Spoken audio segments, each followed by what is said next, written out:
Donc, ma mission aujourd'hui, c'est d'essayer en 30 minutes, je crois, Jean, de vous présenter les clauses habituelles d'un contrat de franchise. Et donc, je vais commencer par le début. En effet, pour me présenter rapidement, j'ai créé un cabinet il y a 18 ans maintenant, qui a deux pôles importants, qui sont les pôles distribution, franchise, concurrence et par ailleurs droit social, mais on a d'autres activités. Et dans ce cabinet, aujourd'hui, il y a deux associés qui sont Régis Pierry, Frédéric Fournier, votre serviteur aujourd'hui, qui sont experts auprès de la Fédération française de la franchise. Donc voilà, on intervient beaucoup dans ces dossiers. Alors, si on écrit un contrat de franchise, on va évidemment penser à un contrat de distribution ou à un contrat de vente de services. Mais le premier point, c'est de savoir si on va avoir affaire à un franchisé, c'est-à-dire une entreprise, ou à avoir affaire à un homme ou des hommes ou des femmes qui sont actionnaires. Et c'est pour ça que dans les contrats, on commence toujours par préciser qui est le signataire du contrat, et notamment le fait que peut-être que le franchisé aura une activité en tant qu'entreprise, société, mais peut-être que les associés voudront faire leur vie et puis tenter d'autres activités. Donc, moi, ce que je préconise toujours, c'est d'avoir dans le préambule du contrat et dans la désignation des parties la mention de l'associé. Donc, vous avez une clause là voilà, que j'ai indiquée qui permet d'avoir un engagement à la fois du franchisé qui va signer le contrat, la société, mais aussi d'avoir un engagement de l'actionnaire principal qui va aussi, lui, s'engager à ne pas aller développer une activité concurrente, vendre la société quand il n'est pas temps de la vendre. Et c'est ainsi que nous avons des clauses qui vont faire que l'associé principal va s'engager pour les autres associés de la société. Donc, vous avez une clause ici. Je pense que Jean, tu pourras partager ces slides. Mais voilà, c'est le premier point. Après, un contrat de franchise, comme le disait Jean, c'est Excuse-moi, pas. tu me demandais, j'étais en train de brancher un haut-parleur chez moi et du coup, j'ai Non, pas entendu. Je non, dois. je disais qu'éventuellement, tu pourras partager les slides parce que je n'ai qu'une demi-heure, donc Ah, malheureusement, oui, oui. je fais avec. Ouais, vas-y. Euh, alors après, dans le préambule, ce qui est important, comme dans tous les contrats, c'est de savoir pourquoi on se rejoint, on décide de travailler ensemble. Et en particulier en France, on a plusieurs points qui sont importants. Le Code civil français a été réformé en 2016. Et dans le Code civil français, il y a plusieurs mentions sur des contrats d'adhésion. Et généralement, on ne va pas négocier un contrat de franchise ou on va le négocier à la marge. On a plusieurs mentions sur le fait qu'il faut informer son partenaire.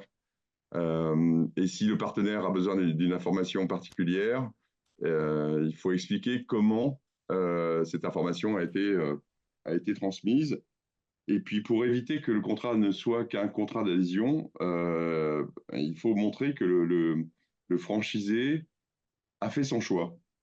Donc, on a dans le préambule généralement un rappel de ce qui est important pour le franchiseur, c'est-à-dire son savoir-faire, son concept, ses compétences.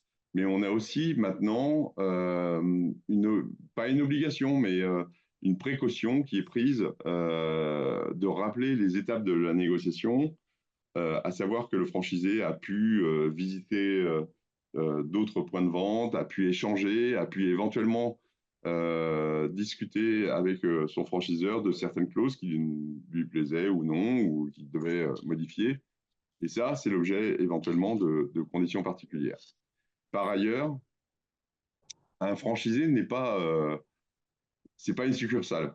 Donc, le franchisé, c'est un commerçant indépendant qui doit aller établir son budget, qui va travailler avec des avocats, des experts comptables, qui va faire une étude de marché et qui va aller recevoir un certain nombre d'informations de la part du franchiseur, puisque le Code de commerce en France, depuis 1991, prévoit qu'il y a une information précontractuelle qui est prévue. Bah, il a reçu ces informations, il va se renseigner, il va devoir travailler aussi de son côté. Donc tout n'est pas dû du côté du franchiseur, et c'est pour ça que on va avoir dans le préambule maintenant, dans beaucoup de contrats, une partie signature du franchisé qui dit bah oui, j'ai cherché, j'ai compris, j'ai fait mes études, j'ai travaillé avec le franchiseur, j'ai visité et je suis finalement assez convaincu que la franchise qui m'est proposée est une bonne franchise. Alors pourquoi on fait ça? C'est que la plupart des juridictions jusqu'à maintenant ont considéré que le préambule était constitué de clauses de style, c'est-à-dire de clauses qui sont écrites pour le plaisir des parties, mais qui ne sont pas engageantes parce que c'est le préambule. Donc maintenant, alors j'ai été dans les précurseurs pour ça, mais je ne suis pas le seul. Hein. Avec la réforme du Code civil, on fait écrire clairement, pas à la main, mais bon, on fait signer, en tout cas par le franchisé, ce préambule en disant un petit peu comme dans les contrats d'assurance où vous allez réitérer plusieurs fois la signature. Bah, on lui fait écrire qu'en effet, il a fait établir un budget prévisionnel avec son expert comptable, ses conseils. Il a reçu les informations qu'il devait recevoir au titre de la loi, mais il a aussi reçu des informations qu'il estimait utiles. Et le fait de le faire signer, même en électronique, hein, parce que bon, il suffit d'une mention, ceci permet en fait au juge, éventuellement s'il y a un problème un jour, de savoir qu'en effet, il y a eu un vrai consentement. Après, les clauses principales du contrat, elles sont assez classiques. Euh, on a généralement un rappel du fait que le franchisé est un commerçant indépendant. On a un rappel de l'obligation pour le franchisé de respecter les normes et obligations spécifiques à la franchise, c'est-à-dire le concept, l'agencement, la marque, etc. Et on va aujourd'hui comme on le faisait auparavant, définir les conditions d'utilisation des marques. Bon, comment le franchisé peut utiliser la marque, reproduire sur des documents, sur son enseigne des marques. Comment il peut déposer des noms de domaine? Est-ce qu'éventuellement il peut déposer des noms de domaine locaux? Est-ce que c'est le franchiseur qui le fait pour lui? Est-ce qu'il peut animer, développer des pages de réseaux sociaux, voire même aujourd'hui, puisque c'est la question pour certains produits, euh, définir des conditions dans lesquelles il peut intervenir sur le metaverse ou créer des NFT. On a vu que, alors c'est un peu moins à la mode là pour le moment, mais bon, il y a 2 ans, Carrefour développait des metaverses. Un certain nombre de marques ont développé des NFT pour récompenser la fidélisation de leurs clients en mettant, je sais pas, une icône ou une image, et puis les clients étaient contents avec ça. Donc aujourd'hui, on définit en effet les conditions dans lesquelles le franchisé peut utiliser tous ces nouveaux systèmes de merchandising ou de marketing. On va aussi définir les conditions dans lesquelles, j'y reviendrai après, le franchisé peut utiliser les services ads, que ce soit Google Ads, euh, Yahoo Ads, enfin, vous les connaissez tous, sachant que l'Union européenne considère que aujourd'hui, l'utilisation des services ads est un petit peu comme la création d'un site internet pour le franchisé, une obligation pour le franchiseur de l'accepter. C'est-à-dire qu'on ne peut plus interdire d'interdire, mais on peut définir un certain nombre de conditions. Et j'en viens d'ailleurs au site internet, c'est-à-dire que si un franchisé revend des produits, on ne peut pas lui interdire de revendre des produits. mais on peut lui interdire de revendre des produits dans certaines conditions, c'est-à-dire qu'il va devoir respecter une charte graphique, il va devoir respecter des éléments médias qui sont fournis par le franchiseur. Donc, on a dans beaucoup de réseaux maintenant un contenu média qu'on peut réutiliser, voilà, qu'on peut reproduire sur les sites Internet. Pour certains produits d'ailleurs qui sont techniques, on est en France des obligations de définir très clairement ce que sont les ingrédients ou ce qu'est l'utilisation du produit et dans quelle mesure ce produit est utile au consommateur. Donc, tout ça est fourni par le franchiseur ou franchisé. Et maintenant, l'Union européenne permet, alors qu'elle ne le permettait pas auparavant, de conditionner la création d'un site Internet par le franchisé au respect de ces chartes. C'est exactement la même chose que pour les réseaux sociaux. Après, se pose la question de savoir où est mon franchisé.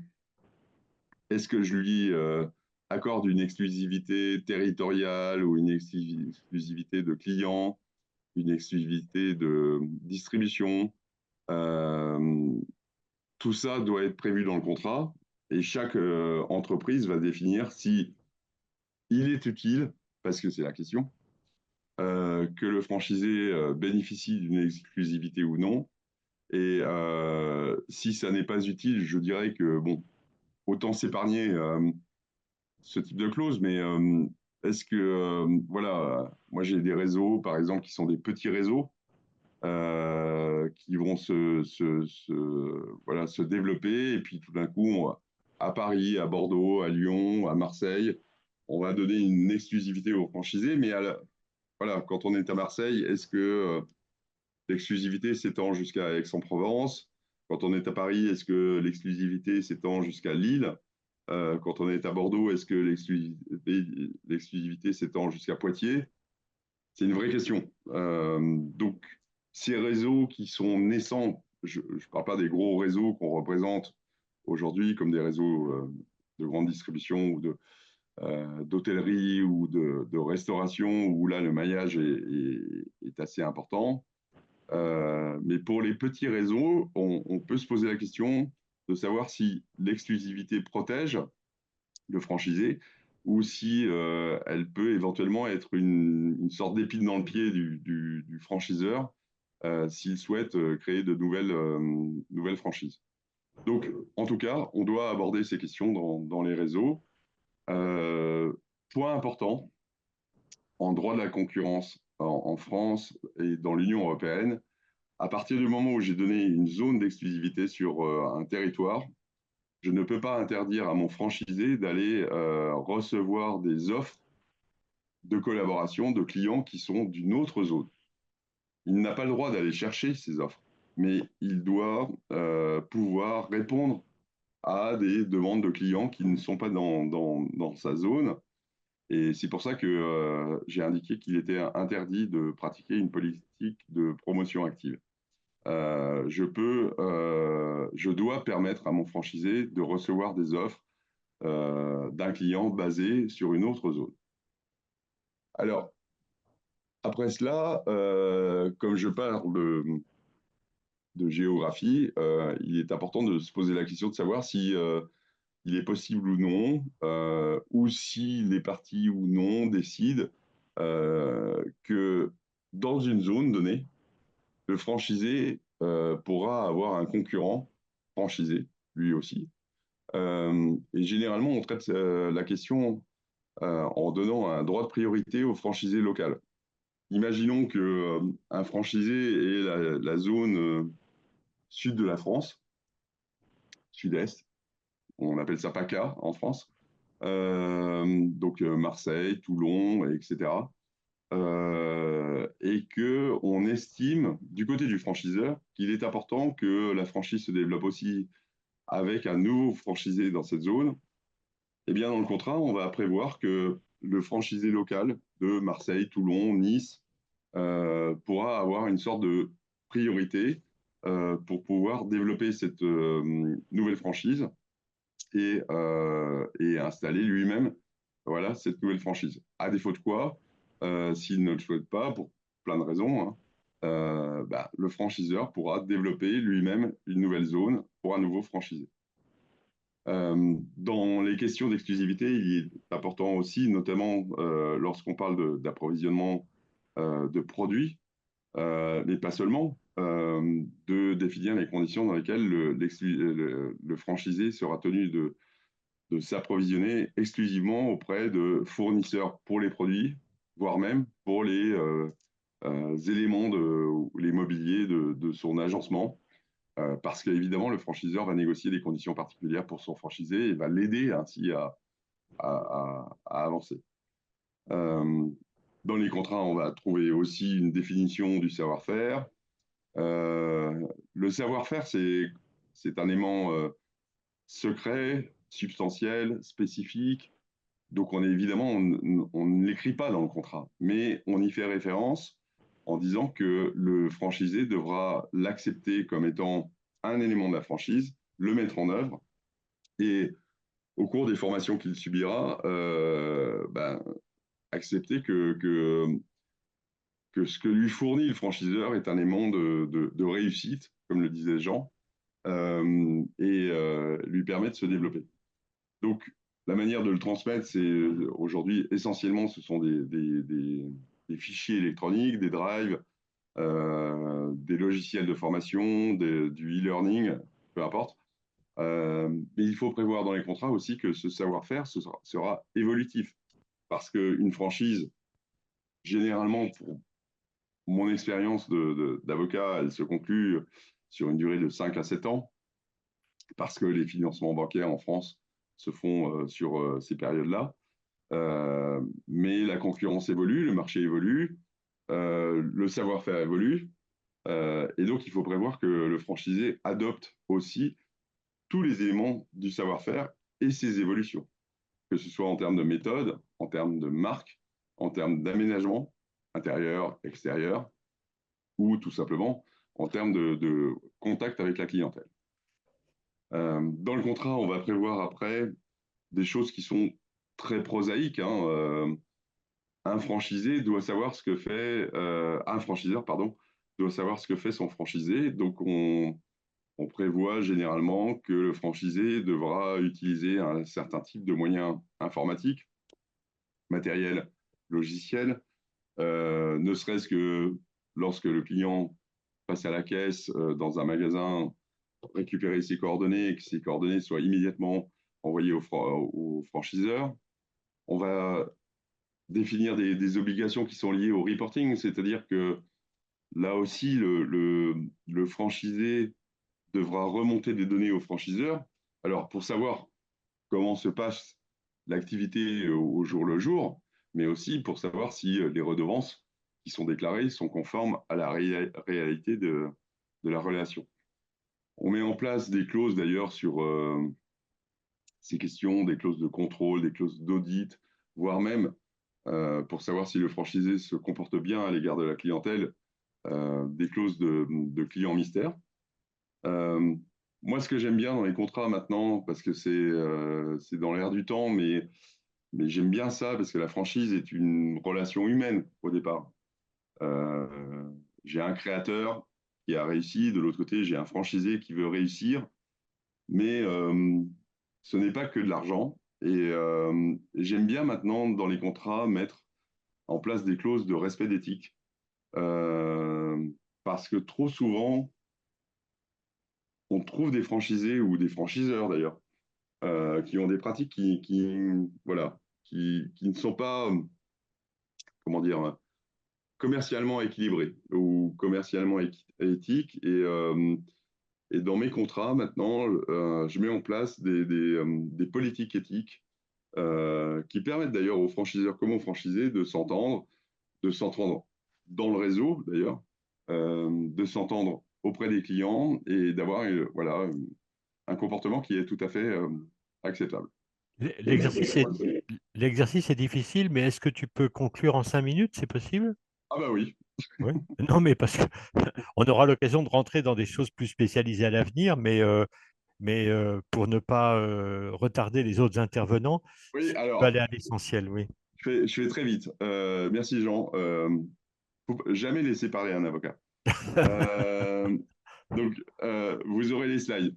Après, en termes d'argent, parce que c'est quand même ouais, l'objectif voilà, de se développer, on a des clauses qui sont liées aux redevances. Je signale juste pour les redevances, attention au fait que la redevance corresponde évidemment à une contrepartie. C'est une obligation en France, une contrepartie effective. Pour les redevances de publicité, le budget qui est récolté, pardon, qui est collecté par le franchiseur ne doit pas être un budget qui est dépensable immédiatement. S'il y a des frais qui sont subis par le franchiseur, bah, il faut le dire dans la clause. Euh, J'essaye d'aller vite.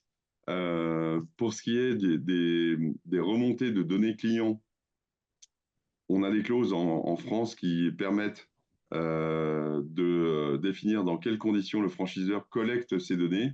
On a un règlement européen qui s'appelle le RGPD, mais il est maintenant un petit peu partout essaimé au Canada, en Californie, à New York, sur les règles de data privacy.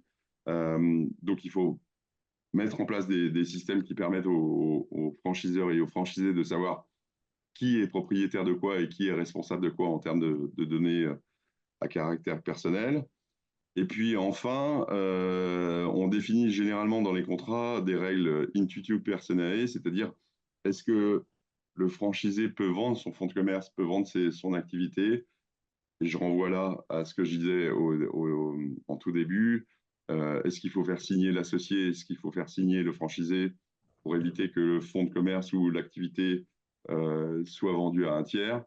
Là, j'ai tout un ensemble de clauses qui sont applicables non seulement à la préemption, non seulement à la préférence, mais aussi au cas d'une vente à un cessionnaire, mais aussi des clauses de non-concurrence. Je précise juste une chose sur les clauses de non-concurrence en France. Nous sommes soumis à des règles européennes, et ces règles européennes, je le fais vraiment de manière synthétique, et donc ça va être faux. On va donner le principe. Ces règles européennes font que je ne peux pas imposer une clause de non-concurrence post-contractuelle d'une durée supérieure à un an d'un territoire géographique qui serait plus éloigné que celui du local où est réalisée l'activité. Et je dois aussi définir ce qu'est l'activité concurrente qui est interdite. Nous avons une loi dite Macron en France qui interdit un certain nombre de clauses post-contractuelles dès lors que le contrat est terminé ou l'un des contrats était terminé. Jean, je te laisse la parole parce que j'avais plein de points, mais voilà.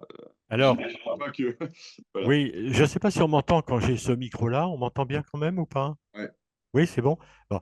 Oui, non, mais encore une fois, merci. Et puis, c'est toujours extrêmement difficile d'être aussi concis sur une matière aussi large.